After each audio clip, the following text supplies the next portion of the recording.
Friends, welcome back our YouTube channel bay on science.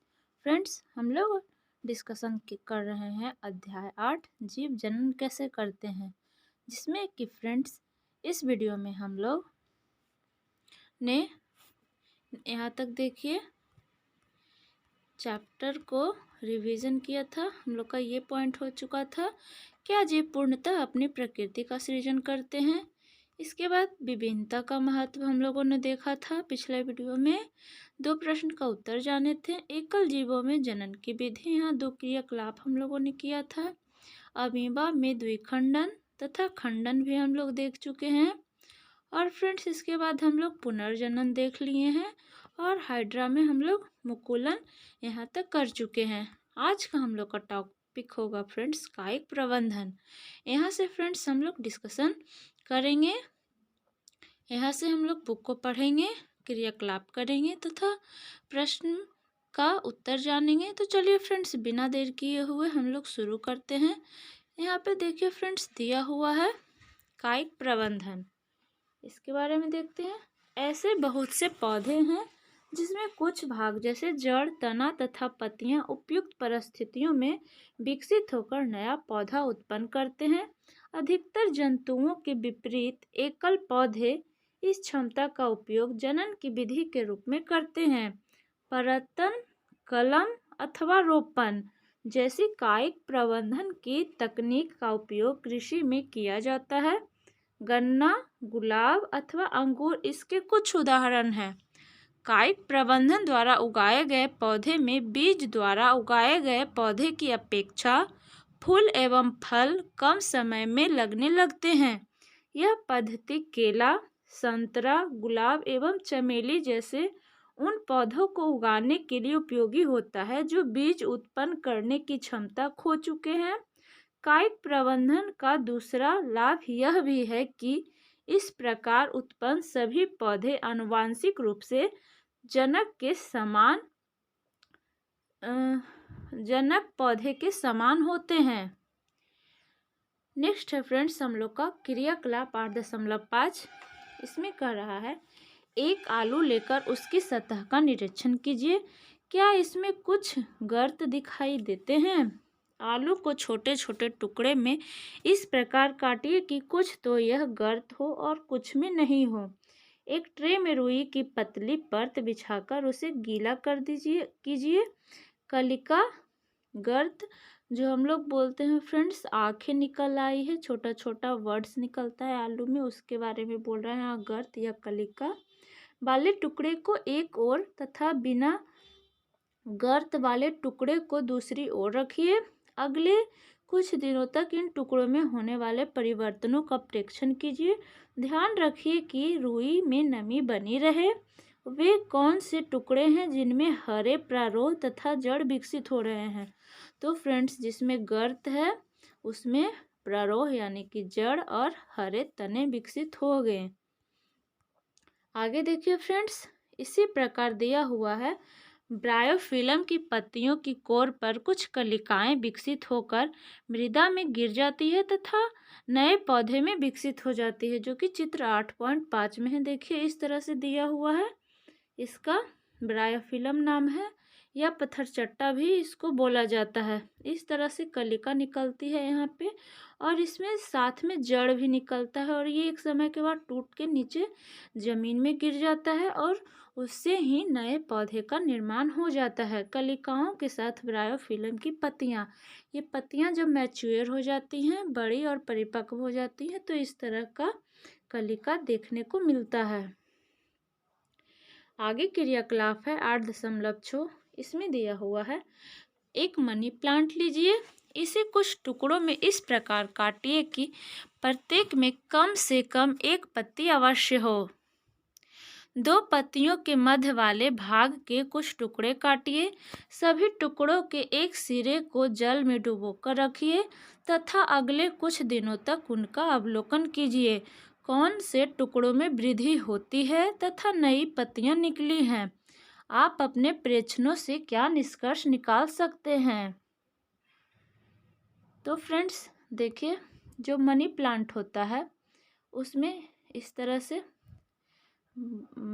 बीच बीच में पत्तियां होती है और साथ में ही पत्तियों के बीच में क्या होता है कि जड़ लगा होता है। तो एक पत्ती और एक जड़ यहाँ से ऐसे कट करना है, तो यहाँ से जो रूट निकलता है उससे फिर नए पौधे का निर्माण हो जाता है। आगे दिया हुआ है फ्रेंड्स, देखिए उत्तक संवर्धन, इसे भी जानिए। यहाँ हम लोग इसको जानेंगे। उत्तक संवर्धन तकनीक पौधे के उत्तक अथवा उसकी कोशिकाओं को पौधे के शीर्ष के वर्धमान भाग से पृथक कर नए पौधे उगाए जाते हैं। इन कोशिकाओं को कृत्रिम पोषक माध्यम में रखा जाता है। इससे कोशिकाएं विभाजित होकर अनेक कोशिकाओं का छोटा समूह बनाती है, जिसे कैलस कहते हैं। कैलस को वृद्धि एवं विभेदन में हार्मोन युक्त एक अन्य माध्यम में स्थानांतरित करते हैं। पौधे को फिर मिट्टी में रोप देते हैं, जिससे कि वे वृद्धि कर विकसित पौधे बन जाते हैं।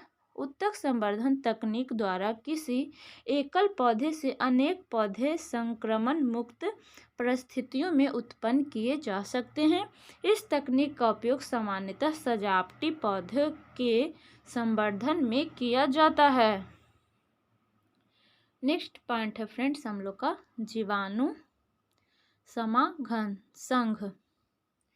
देखिए, अनेक सरल बहुकोशिकीय जीवों में विशिष्ट जनन संरचनाएं पाई जाती हैं।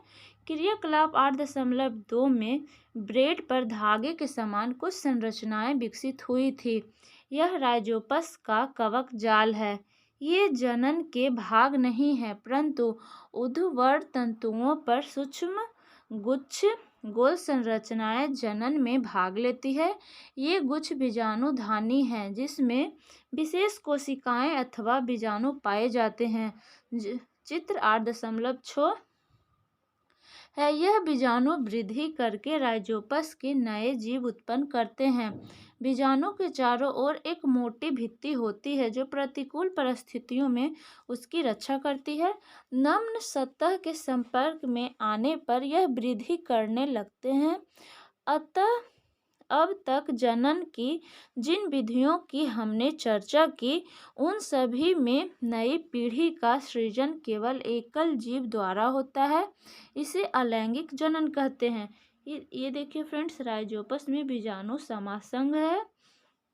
यहाँ देखिए, यहाँ स्पोर का है निर्माण हो रहा है बीजाणु का। ये जब परिपक्व हो जाता है तो यहाँ से बीजाणु जो है मुक्त हो जाते हैं। आगे क्वेश्चन दिया हुआ है, 5 प्रश्न है। द्विखंडन बहुखंडन में किस प्रकार भिन्न है? बीजाणु द्वारा जनन से जीव किस प्रकार लाभान्वित होता है? क्या आप कुछ कारण सोच सकते हैं जिससे पता चलता हो कि जटिल संरचना वाले जीव पुनरुद्भवन द्वारा नई संतति उत्पन्न नहीं कर सकते? कुछ पौधे को उगाने के लिए कायिक प्रबंधन का उपयोग क्यों किया जाता है? और नेक्स्ट क्वेश्चन है, डीएनए की प्रकृति बनाना जनन के लिए आवश्यक क्यों है? तो फ्रेंड्स, लैंगिक जनन पढ़ने से पहले हम लोग 5 क्वेश्चन का आंसर देख लेते हैं।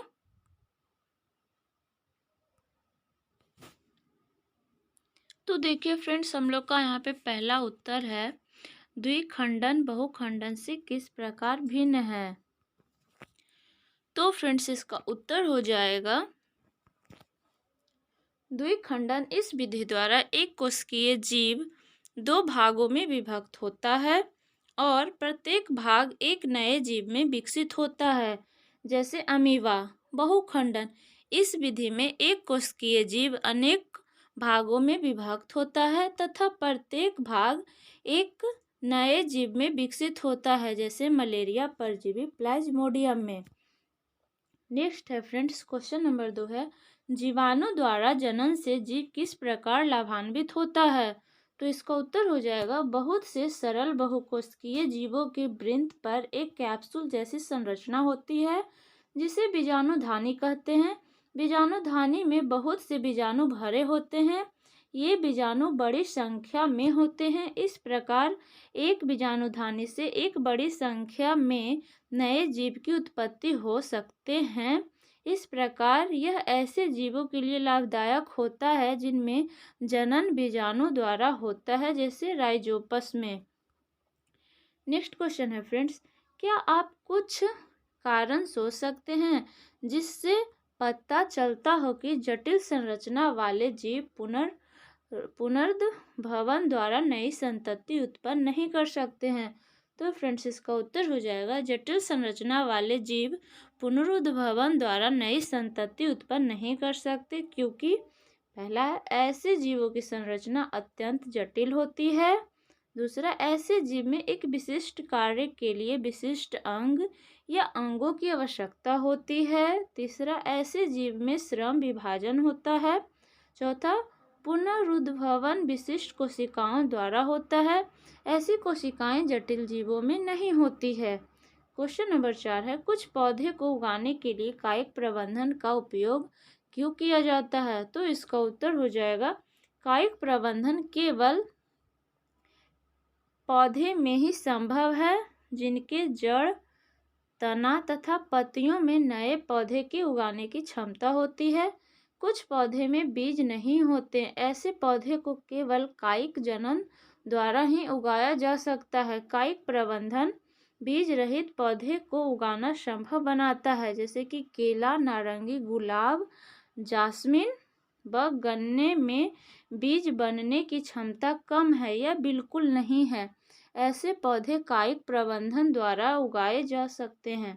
क्वेश्चन नंबर 5 है, डीएनए की प्रकृति बनाना जनन के लिए आवश्यक क्यों है? तो इसका उत्तर हो जाएगा, डीएनए की प्रकृति बनाना जनन के लिए आवश्यक है। यह जनन के लिए एक मूल घटना है। जनन कोशिकाओं की दो कोशिकाएं बनती है। ये दोनों प्रतिकृतियां अलग होना आवश्यक है, तभी जनन हो सकता है। इसके लिए अलग अलग से कोशिकीय संरचना आवश्यक है। एक प्रतिकृति नई संरचना में तथा मूल कोशिका में यह रह जाती है। इस प्रकार दो प्रतिकृतियां दो नई कोशिकाएं बनने में सहायता करती है और जनन होता है। तो फ्रेंड्स हमने यहाँ पे 5 क्वेश्चन का आंसर हम लोगों ने जाना। फ्रेंड्स आगे हम लोग का पॉइंट है 8.3, जिसमें कि दिया हुआ है फ्रेंड्स लैंगिक जनन। अब आइए हम लोग लैंगिक जनन के बारे में विस्तार पूर्वक अध्ययन करते हैं।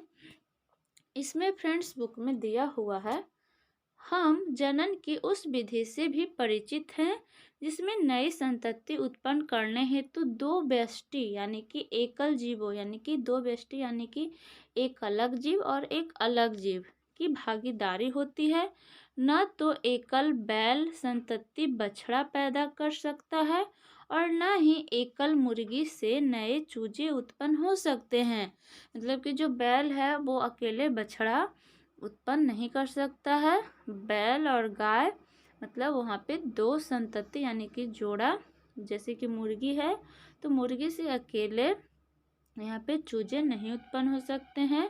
यहाँ पे दो एकल जीव की ज़रूरत होगी, दो संतति की या दो व्यष्टि की ज़रूरत होगी। ऐसे जीवों में नवीन संतति उत्पन्न करने हेतु नर एवं मादा दोनों लिंगों की आवश्यकता होती है। इस लैंगिक जनन की सार्थकता क्या है? क्या अलैंगिक जनन की कुछ सीमाएं हैं जिसकी चर्चा हम ऊपर कर चुके हैं? नेक्स्ट है फ्रेंड्स, लैंगिक जनन प्रणाली क्यों? आइए इसके बारे में जानते हैं। दिया हुआ है बुक में, एकल पैतृक कोशिका से दो संतति कोशिकाओं के बनने में डीएनए की प्रतिकृति बनना एक कोशिकीय संगठन दोनों ही आवश्यक है। जैसा कि हम जान चुके हैं कि डीएनए प्रतिकृति की तकनीक पूर्णतः यथार्थ नहीं है। परिणामी त्रुटियां जीव की समष्टि में विभिन्नता का स्रोत है। जीव की प्रत्येक व्यष्टि विभिन्नताओं के द्वारा संरक्षित नहीं हो सकती, परंतु स्पीशीज की समष्टि में पाए जाने वाली विभिन्नता उस स्पीशीज के अस्तित्व को बनाए रखने में सहायक है। अतः जीवों में जनन की कोई ऐसी विधि अधिक सार्थक होगी जिसमें अधिक विभिन्नता उत्पन्न हो सके। यद्यपि डीएनए प्रतिकृति की प्रणाली पूर्ण रूपेण यथार्थ नहीं है, वह इसकी परिशुद्ध अवश्य है जिसमें विभिन्नता अत्यंत धीमी गति से उत्पन्न होती है। यदि डीएनए प्रतिकृति की क्रियाविधि कम परिशुद्ध होती है तो बनने वाली डीएनए प्रतिकृतियां कोशिकीय संरचना के साथ सामंजस्य नहीं रख पाती, परिणामतः कोशिका की मृत्यु हो जाती है। अतः परिवर्त उत्पन्न करने के प्रक्रम को किसी प्रकार गति दी जा सकती है। प्रत्येक डीएनए प्रतिकृति में नई विभिन्नताओं के साथ पूर्व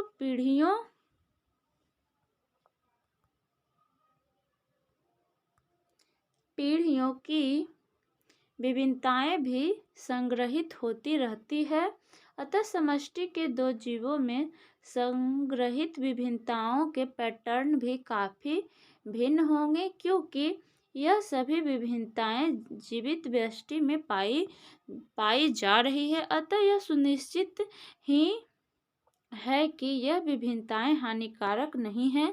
दो अथवा अधिक एकल जीवों की विभिन्नताओं के संयोजन से विभिन्नताओं के नए संयोजन उत्पन्न होंगे, क्योंकि इस प्रक्रम में दो विभिन्न जीव भाग लेते हैं। अतः प्रत्येक संयोजन अपने भाग में अनोखा होगा। लैंगिक जनन में दो विभिन्न जीवों से प्राप्त डीएनए को समाहित किया जाता है, परंतु इससे एक और समस्या पैदा हो सकती है।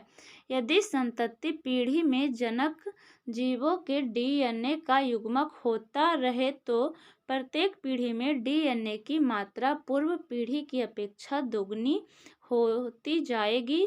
इससे डीएनए द्वारा कोशिकीय संगठन पर नियंत्रण टूटने की अत्यधिक संभावना है। इसके अतिरिक्त प्रत्येक पीढ़ी में डीएनए की मात्रा दोगुनी होती गई तो कुछ समय बाद इस धरती पर केवल डीएनए ही मिलेगा तथा किसी अन्य वस्तु के लिए कोई स्थान नहीं बचेगा।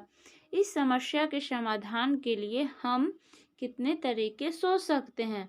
हम पहले ही जान चुके हैं कि जैसे जीवों की जटिलता बढ़ती जाती है वैसे वैसे ऊतक की विशिष्टता बढ़ती जाती है। उपरोक्त समस्या का समाधान जीवों ने इस प्रकार खोजा, जिसमें विशिष्ट अंगों में कुछ विशेष प्रकार की कोशिकाओं की परत होती है, जिसमें जीव की कायिक कोशिकाओं की अपेक्षा गुणसूत्रों की संख्या आधी होती है तथा डीएनए की मात्रा भी आधी होती है। अतः दो विभिन्न जीवों की यह युग्मक कोशिकाएं लैंगिक जनन में युग्मक द्वारा युग्मक यानी कि जायगोट बनाती है तो संतति में गुणसूत्रों की संख्या एवं डीएनए की मात्रा पुनः स्थापित हो जाती है। मतलब कि फ्रेंड्स, जो नर है और मादा है तो इनमें जो गुणसूत्रों की संख्या है और जो डीएनए की संख्या है, तो नर से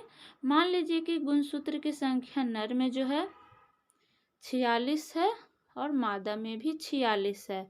तो जब लैंगिक जनन होता है तो यहाँ से नर के साइड से 23 आएगा और मादा से भी 23 आएगा। दोनों इस तरह से कोशिका विभाजन होके तो जो नई संतति है उसमें फिर पुनः 46 क्रोमोसोम या डीएनए की मात्रा जो है पुनः स्थापित हो जाती है। इस तरह से है फ्रेंड्स व्यवस्था। आगे है, यदि युग्मनज वृद्धि एवं परिवर्धन द्वारा नए जीव में विकसित होता है तो इसमें ऊर्जा का भी पर्याप्त होना चाहिए। उसमें ऊर्जा का भंडार भी पर्याप्त होना चाहिए। अति सरल संरचना वाले जीवों में प्रायः दो जनन कोशिकाओं यानी कि युग्मकों की आकृति एवं आकार में विशेष अंतर नहीं होता अथवा वे समाकृति भी हो सकते हैं, परंतु जैसे ही शारीरिक डिजाइन अधिक जटिल होता है जनन कोशिकाएं भी विशिष्ट हो जाती है। एक जनन कोशिका अपेक्षाकृत बड़ी होती है एवं उसमें भोजन का पर्याप्त भंडार भी होता है, जबकि दूसरी अपेक्षाकृत छोटी एवं अधिक गतिशील होती है। गतिशील जनन कोशिका को नर युग्मक तथा जिस जनन कोशिका में भोजन का भंडार संचित होता है उसे मादा युग्मक कहते हैं। अगले कुछ अनुभागों में हम देखेंगे कि इन दो प्रकार के युग्मकों के सृजन की आवश्यकता ने नर एवं मादा व्यष्टियों जनकों में विभेद उत्पन्न किए हैं तथा कुछ जीवों में नर एवं मादा में शारीरिक अंतर भी स्पष्ट दृष्टिगोचर होते हैं, यानी कि दिखाई देते हैं। अब है फ्रेंड्स हम लोग का नेक्स्ट पॉइंट है पुष्पीय पौधों में लैंगिक जनन।